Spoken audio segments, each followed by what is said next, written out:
یزید کے متعلق اہل سنت والجماعت کا عقیدہ یہ ہے کہ یزید فاسق تھا، فاجر تھا اور اس نے فاجرانہ ہی حکومت کی ہے۔ یزید کا حکم ہم اس وجہ سے نہیں مانتے کہ یزید حسین رضی اللہ تعالیٰ عنہ کے مقابلے میں حق پر نہیں تھا۔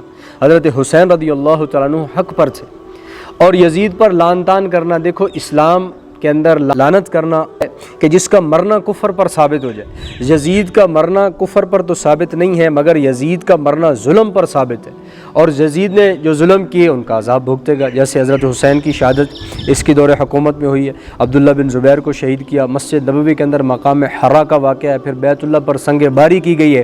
تو یہ سارے واقعات یزید کی حکومت میں ہوئے جو ظلم ہے، اور یہ ظلم ڈھانے کی سزا اس کو موت کے بعد مل رہی ہے۔ جب آخرت قائم ہوگی تو وہاں پر بھی اس کو سزا ملے گی۔ اللہ آگیا لعن طعن کرنے کا، تو دیکھو لعنت اس بندے پر، اسلام لعنت اس بندے پر کرنے کی اجازت دیتا ہے جس کا مرنا کفر پر ثابت ہے۔ تو یزید کا ظلم پر مرنا تو ثابت ہے، کفر پر مرنا ثابت نہیں ہے۔ پھر بعض نادان کہتے ہیں کہ یزید تابعی ہے، جبکہ یزید تابعی نہیں ہے۔ تابعی کی سب سے پہلے تعریف سنیں کہ سورۃ توبہ کے اندر آیت نمبر 100 والذین اتبعوہم بإحسان رضی اللہ عنہم ورضوا عنہ، کہ تابعی وہ ہے جو صحابہ کے نقش قدم پر چلتا ہے، تابعی وہ ہے جو صحابہ کی اتباع کر رہا ہے، تابعی وہ ہے جس نے صحابہ نے آپ علیہ الصلوۃ والسلام سے سیکھا، ان سے سیکھ کر عمل کر رہا ہے، اس کو تابعی کہتے ہیں۔ یزید ہو، چاہے وہ شمر ہو، چاہے حجاج ہو، یہ تابعی نہیں ہے، بلکہ یہ تو قاتلان صحابہ ہیں، انہوں نے صحابہ کو قتل کیا ہے۔ تو صحابہ کو قتل کرنے والا تابعی نہیں ہو سکتا، بلکہ تابعی صحابہ کی اتباع کرنے والا، تابعی اتباع سے، اور اتباع جو کرے گا صحابہ کی وہی تابعی کہلائے گا۔ حضرت مولانا شیخ زکریا رحمۃ اللہ علیہ کاندھلوی، ان کی تحقیق کے مطابق 1,20,000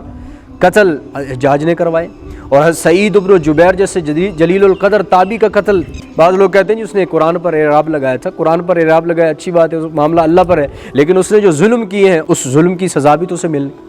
تو یزید جو تھا 61 ہجری کے اندر واقعہ کربلا ہوا، اور اس کے بعد 62 ہے، 63 ہے، 64 ہجری میں مرا ہے۔ 64 ہجری میں مرا ہے تو اس نے پھر قاتلان حسین سے چن چن کر بدلہ کیوں نہیں لیا؟ یہ شمر ملعون جو تھا ڈائریکٹ اہل بیت کا جو ہے دشمن، اور ڈائریکٹ اہل بیت کو قتل کرنے والا تھا، اس نے ان سے بدلہ کیوں نہیں لی؟ ابن زیاد کو قتل کیوں نہیں کروایا؟ اور اس کے بعد سنان بن عمر تھا، یا خولی بن یزید تھا، جتنے بھی حضرت حسین اہل بیت کو قتل کرنے والے تھے، شہید کرنے والے تھے، اس نے ان سے بدلہ کیوں نہیں لی؟